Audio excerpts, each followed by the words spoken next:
ഒടുവിൽ നിവൃത്തിയില്ലാതെയാണ് ഈ പോലീസ് സ്റ്റേഷന് മുന്നിൽ വന്നു നിൽക്കാൻ തീരുമാനിച്ചത്. എന്നിട്ടും ഫലമില്ല. ഏറെ നേരം കഴിഞ്ഞപ്പോൾ പാറാവുകാരെ മറികടന്ന് പോലീസ് സ്റ്റേഷനുള്ളിലേക്ക് ചെല്ലാൻ ഞങ്ങൾ തീരുമാനിച്ചു. ഹമീദിൽ നിന്ന് അങ്ങനെ ഒരു ആശയം വന്നതും ഞാനത് കേൾക്കാൻ കാത്തിരുന്നതുപോലെ എഴുന്നേറ്റ് ഒരു നടപ്പ് വെച്ചു കൊടുത്തു.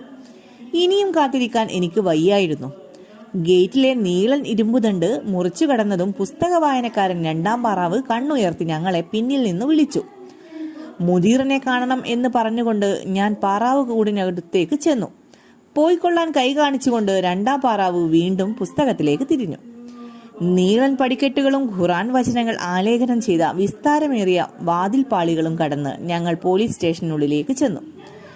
തോരണങ്ങൾ പോലെ നിറയെ പേപ്പറുകൾ കുത്തിയ ഒരു നോട്ടീസ് ബോർഡിന് താഴെ കുറെ പോലീസുകാർ വട്ടം കൂടിയിരുന്ന് ഖുബൂസ് കഴിക്കുകയും കാവ കുടിക്കുകയും വലിയ വായിൽ വർത്തമാനം പറയുകയും ചെയ്യുന്നു.